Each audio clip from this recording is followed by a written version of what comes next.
Hello, beautiful world. It's Princess Katie, and this video was requested by Josu's Exotics. Hope I'm saying your name right.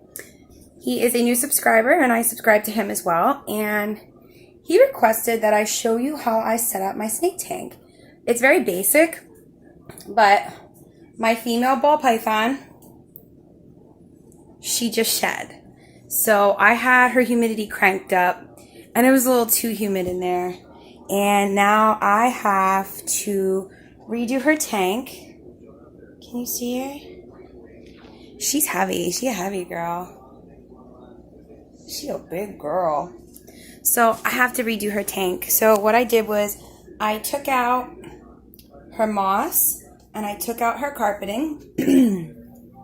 It was just too moist. I had the humidity cranked up because here in Jersey, she was having very incomplete sheds, and it was starting to cause eye caps. So if you have a tropical snake and you do not have the correct humidity, their sheds will be incomplete. So instead of having one nice shed in one piece or two pieces, it'll be like little flaky pieces, and the parts of their eye where their skin is will stay there, and over time it will really hurt them and they can go blind. I think I just scared her. She was like in my armpit and I don't know what moved. So right now you can see her tank has nothing in it, and I'm going to put in some new carpet. I use indoor outdoor carpet, and the reason why I do that is it's easy cleanup. So I just put in the indoor outdoor carpet. Sorry, I'm like one-handed right now holding her. And I put in a hide, a snake hide, and then over in the end that doesn't have her heat, I'm going to put her water bowl. And then I like to put down like a rock where her heater is. It's a very simple setup. And then sometimes what I'll do is put a little bit of moss down on the heater side just to hold on to some of the extra moisture. So I'm going to go get her water bowl. I like to use indoor-outdoor carpet as their substrate. I use the indoor-outdoor carpet because it's easy to clean, it's reusable, and there's not little shards or pieces. Maybe like if someone uses a cedar base, there's oils that are bad for them. If you use another wood base, sometimes when they're catching their prey, pieces of wood will stick to the moistness of the mouth and go down in them. I don't know how hurtful it can be, but I just prefer the indoor-outdoor carpet. So another thing that I like to use is this moss. That moss, I hope you can see it. The moss can be reused. You just wash it. It could be used a couple times. So it was in her tank, and I don't think she got anything on it, but it can be washed and reused. Hold on, I gotta put it down. My hair ties are getting wet. So I'm just rinsing off her moss. That can go back in her tank. And I'm rinsing off her rock. This was in there, and like I said, it was just too moist. I have a very specific scrubber that I use, and I just use a little bit of Dawn dish soap on it. So I am scrubbing off her rock, and I'm going to let that dry out in the sun just to disinfect it if it needs to be disinfected. The moss, after I wash it, I'm just going to put it right back in. So I'm going to leave the rock in the sink. I'm going to wring out her moss a little bit better so I'm not tracking water everywhere. And that's why I like this moss. It can be reused. Try to be as low waste as possible. So tell you a little bit about this girly girl. Her name is Ophusia, and she was given to me.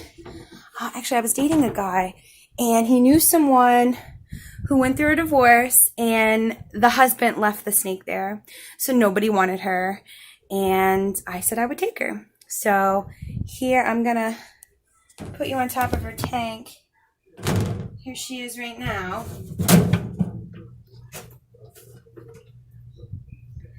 Let me flip a light on too, maybe we could see a little better in here. All right, so there she is looking all cute in her tank. And let's just go over this together. I put down a fresh carpet. I put down something to weight it. I put down her hide and her water bowl. Now, what I'm going to do now is at least make sure there's a little bit of moisture. I am going to hold the humidifier for now, just because it was so saturated. And this is my humidifier, and I love it. And one reason why I really love it is it has this adapter, because I have 2 ball pythons, and I don't know if you can see his eyes. He's about to shed. Can you see that cloudiness on his eyes? Let me get in here and see if you can see it.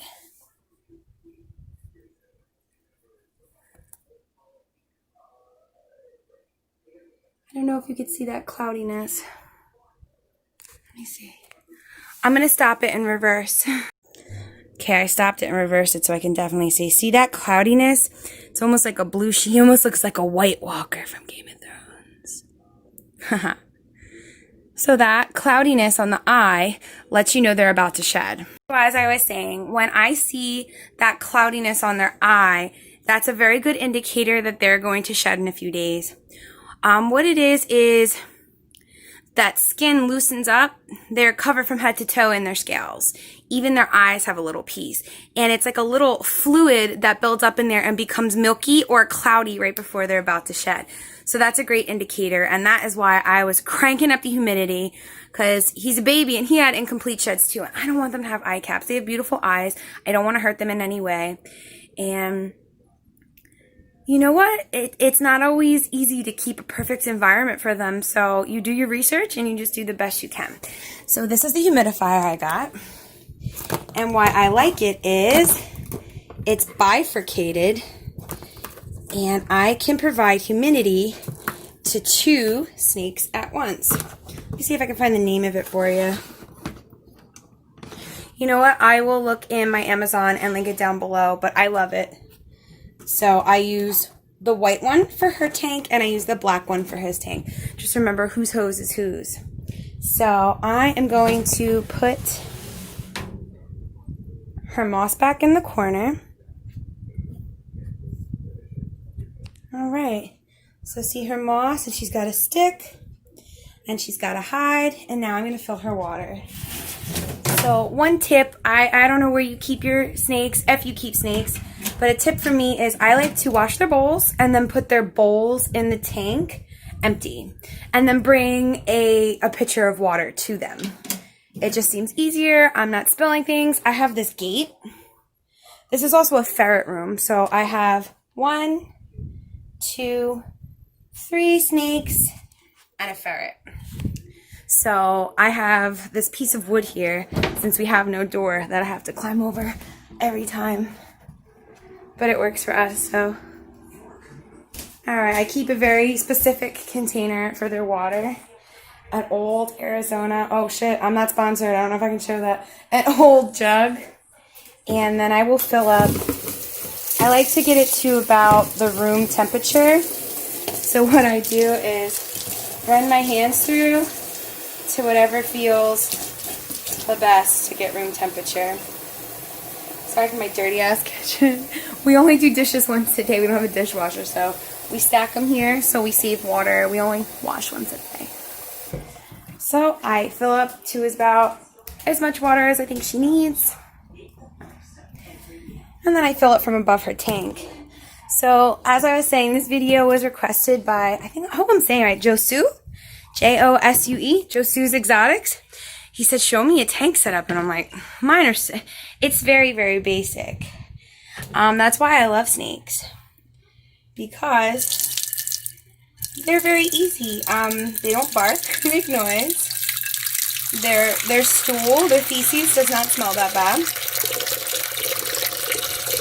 I really love this indoor-outdoor carpet because most of the time I can just pick the feces up, and unless it's like really saturated or really gross, it doesn't need to be changed as often. I do it maybe like 4 times a year, which is really awesome, so you don't have to clean so much. And I'm going to have to do the same for him because I don't know if you can see how wet that is. But I'm going to keep it wet until he sheds. And then when he sheds, I'll clean his tank out as well. So I hope you liked this video. This is for you, Josue. And thank you so much for subscribing. And I subscribe to your channel as well. And I hope that you are having a beautiful day. And your videos are much more elaborate. You have like much cooler things. All I have is this wooden hide, some sticks, and some moss. But that's to show it doesn't have to be super crazy for them to be happy. As long as they have fresh water and food and love and a clean shelter with a clean substrate. Those 4 things, I think you're doing all right. I guess another tip I'd like to say is I don't use any lights. I was always under the impression that they needed lights. And my old snake guy was like, no, they don't need them. I do have heating pads, which it's difficult. Mine are like under here, and they were falling down. I don't know if you can see this tape. They were falling down, so I like wedged this thing on top. And in fact, I don't even have them plugged in right now because it is so hot in Jersey. I don't know if you can see that. The thing only goes to 90, and it's almost July, so it's very hot in here. So during the daytime, I unplug it and I plug it in at night. That's how I've been doing it. They've been hugging their bowls. They've been hugging their moist spots anyway. So that is that. And that is my female ball python. Her name is Ophusia. That is her snake tank setup. So thank you guys so much for watching. I am blessing you all with love, happiness, health, and wealth, and healthy scale babies. So I have a question. Do any of your snakes ever poop and then try to eat their own poop? Because that's what he's doing. Stop. And how his teeth are stuck on the substrate. He's trying to eat his own poop. Like he can sense the heat from it, and he's trying to eat his own poop. Have you ever seen that before? And he's stuck. He's stuck on the mat. He'll get himself off. That's one thing about the carpet. Sometimes if they miss when they strike, they will get stuck, but they slowly get themselves off. If not, I will slowly try to help them. I don't ever want to force it. Sorry, that's a crazy angle. You don't ever want to force it because they do have small teeth that curve backwards. That's a way to help them bring the prey down into their mouths. He's stuck. He sensed the heat of his poop and is stuck trying to eat his own poop. I don't want to make him nervous, so I'm actually just going to let him do his thing and come check on him later. It'll make me nervous watching him, and there's no point. So instead of being anxious about it, I will let him slowly pull himself off. I will come check in 10-15 minutes.